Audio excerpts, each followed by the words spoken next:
Welcome, everyone. I'm Douglas Comer. I'm president of the United States National Committee of the International Council on Monuments and Sites, also known as ICOMOS-USA, the United States National Committee, which is also the very first national committee for ICOMOS, and we're very proud of that.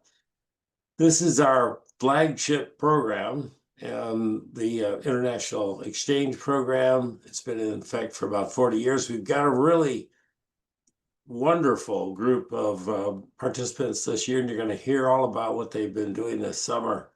And it's really my favorite program, and you'll see why after you've had a chance to listen to what these young people are saying. So welcome and enjoy what you're going to be hearing. And participants, IEP participants, stay in touch.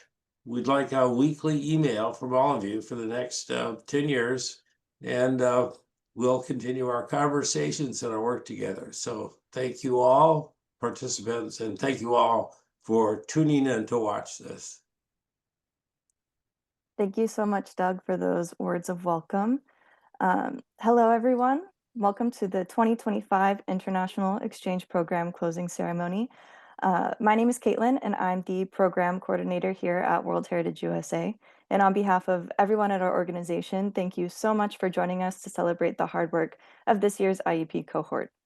As Doug mentioned, this program has been in existence for over 40 years, and the goal has always been to connect young heritage professionals with hands-on training opportunities around the world and to encourage cross-cultural collaboration and the exchange of best practices in historic preservation. As of today, the IEP has placed over 700 interns at more than 130 heritage organizations worldwide, and these program alumni can now be found working at universities, sites and museums, and national or international heritage management, or even in their own private practices. The IEP is our longest running program, and we look forward to this time every year when our interns return to tell us all about their projects and their experiences abroad. And we're happy so many of you have been able to join us today.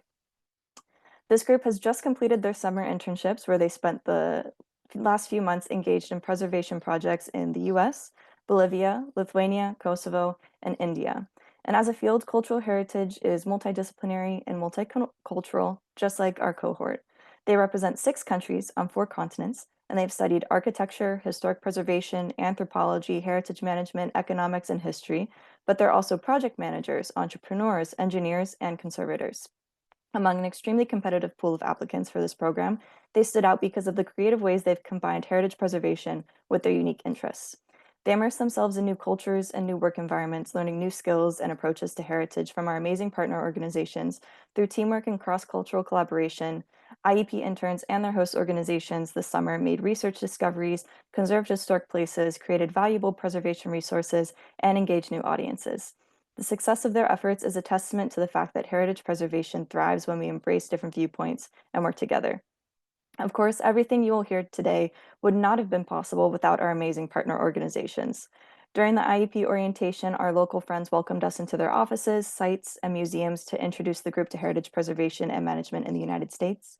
And our host organizations graciously opened their doors and welcomed young professionals onto their teams, providing mentorship and guidance throughout the summer. Some of you are here today in the audience, so I'd like to take this moment to thank you for your hospitality and hard work, because the International Exchange Program wouldn't exist without you. And with that, we will now move on to the presentations.